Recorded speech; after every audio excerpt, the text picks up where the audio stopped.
Hi, everyone. Good afternoon. I don't think I could have given that much detail on data any better than that. I do think it's very important, as we always do talk about data, is to try to remember that it has to be taken in context. And I think we're all very alarmed, and it's very painful to see that congregate settings such as nursing homes are particularly at risk during this COVID-19 pandemic. And anytime that folks are in close proximity like that, that is going to be an issue. And I know we've seen some pretty startling stories. There are some bad actors out there. And one of the things that was in our order originally that the governor wasn't mentioning as he talked about data as part of my original order was to mandate that the facilities tell the families when there is a case, either with their workers or with someone who lives there, because this is, again, someone's home.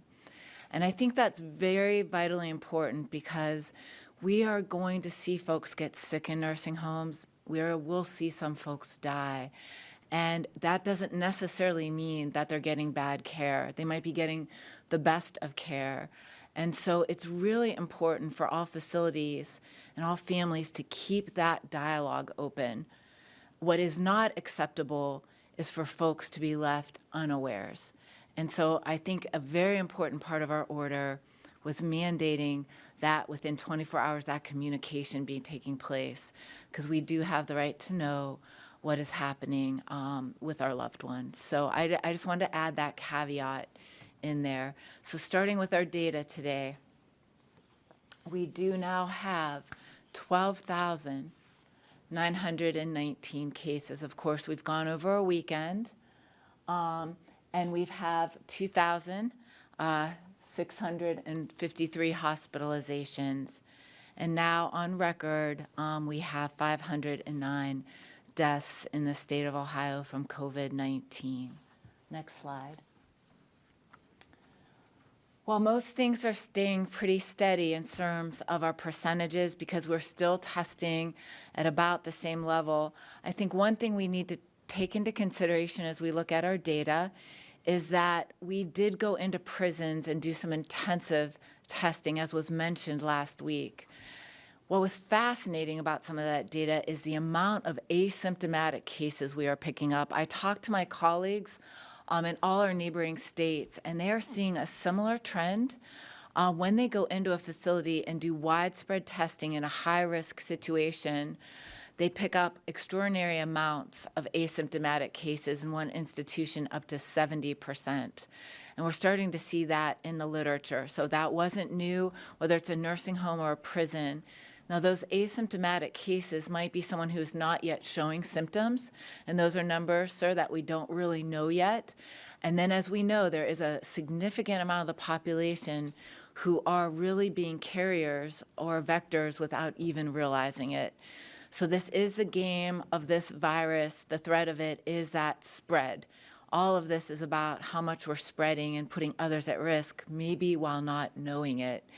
All, again, reinforcing for us the absolute essential basics that we are doing that are really saving lives. What I do is saving your life. What you do is saving my life, and people a few steps removed from us.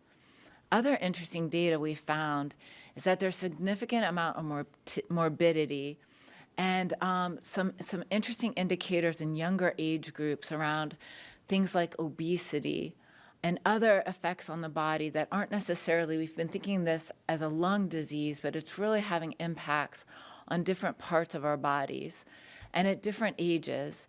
So there's just a lot we're still learning about this novel virus. So I want to say that don't be surprised as we learn day by day some things new. That hasn't gone away. This virus remains predictably unpredictable. Next slide. So looking at our trend data with that in mind, we are seeing some upticks. And as that testing is expanded and we're going into high-risk areas, we still have very little testing. So we continue to try to target our testing at the highest risk groups. And by going into a facility and being able to spread that, as we're going to be doing, and we're looking at plans for doing that more extensively within nursing homes, we shouldn't be surprised that we're going to see some upticks. The more we test, the more cases we're going to be seeing. Likewise, as we make any moves on taking up or opening up, we should be expecting that with every slight opening we do, we will be seeing some increasing spread. But right now, we really are looking at a trend where we're still at that peak level that is a flat plateau, and we are not decreasing. Next slide. So I brought back an oldie but goodie for us today to start to think about our future. We know that we are going to have to learn with this virus. We've talked about the fact that there is no putting the genie back in the bottle. Whether we have orders or not orders, whatever we do, the virus is spreading amongst us. Even the best estimates are thinking, and nobody has exact prevalence yet, and so we can't say for sure, but it could be anywhere from 5 to 15% of our population that has been affected. Until we're able to test more widely, we won't know that answer. But the virus is still out there, and it's disrupting everything from who gets sick to completely disrupting supply chains around the world. So we have to go back to the fact that this is, what is the year ahead? There's a fascinating article. It was in the New York Times this weekend. Donald McNeil, front page of the New York Times. It was an extensive look, talking to economists and epidemiologists and doctors and just a wide variety of fields, historians, to say, what is our new life going to be? Because I think a lot of us are really longing to understand a little more of the road ahead. And while we'll be talking more about this in the week to come, I thought it was interesting to go even back to our Philadelphia governor in St. Louis. And so it really was, when you go back and look at St. Louis, we focus very much on the peak, the curve that was most dangerous around hospital capacity overload.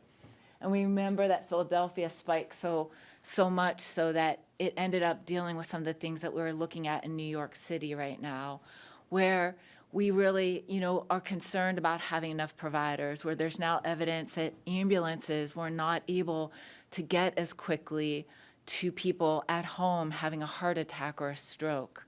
So it's not just about how many beds we have in hospitals, it's about how our whole system can help all of us. But in St. Louis, this is over a long period of time, and St. Louis actually had, and as what we'll see in our whole country now, is we're trying to avoid those big peaks, but we're going to have a series of bumps. And these bumps will happen. They'll happen no matter what. If there's an outbreak in a given facility, we'll see a little bump like we're seeing this week. And as we alter the amount of people who are moving about in the population, we'll see bumps. But the most important thing is how we respond to those. And we're calling those more and more hotspots, flare-ups, fires. And what my job and my team is working so hard on is, what is our ability to put out those fires immediately when they happen? And that's the testing, the contact tracing. And so we're working tirelessly, sir, on testing ability and using the testing we have well, but we're also working on building a complete army of people who can contact trace. Because we know in a year ahead, we will not stay flat. Even if we go down, and when we go down, we will see a journey of bumps. And so even in St. Louis, look at this. They did these amazing things and they slowed it down. But they actually had a period, sir, where they removed mass gatherings and schools all at once. So people were longing to get back to life the way we're all longing right now. And so in St. Louis, they did that. They removed a bunch of the social distancing all at once. And usually with these things, when you remove them, it takes 3 to 4 weeks to see the effect of it, because it takes a while for this virus to incubate and start spreading and infecting each other. And when they did that, they saw a big spike here. Now, it wasn't a spike that was the original spike, but it was enough so that St. Louis had to dial back. They had to dial back and put back in place the mass gatherings and the school closures. So I think what we're seeing here, not just us in Ohio, but all over the country and all over the world, is trying to learn from history, trying to learn from the data that we have as we have it, and go slow to go fast. We need to go slow to go fast, because when things go too fast and you see things respond too quickly, people in their panic are going to have to go back. You have to go backwards. You have to dial back. So I think what you see every state, and all my colleagues as well, and all the scientists around the world, is figuring out how you slowly go back in a way that when those hot spots occur, you can put them out immediately and not have to dial back. So, it's a road ahead of that. We're building those structures. We're doing it in every sector. Every sector, the governor just mentions schools remaining closed, but they're not closed. They're still working through the end of the year. But we're all working behind the scenes. In schools, we're working on new ways to do schools. In businesses, we're looking at new ways to make businesses safer. We're looking at new ways of doing more distance working. And what I think, as we learn to accept, and it's a slow acceptance, the reality of our situation, that is where, and I know this is a deep breath we all must take. Once we sort of accept that we have this journey ahead, and that's why the article was so fascinating, what could possibly the year ahead look like? Once we do that and kind of deal with our grief and disappointment of not a quick fix, that's actually the foreground by which we start to get good again. We start to be innovative again. We start to help our neighbors again. We start to think of new ways to do things. So as much as we start to open up some things, we'll also be innovating again. But it does rest a little bit in us to kind of see that it is a new road. And that is part of the journey that we'll be traveling together. Thank you.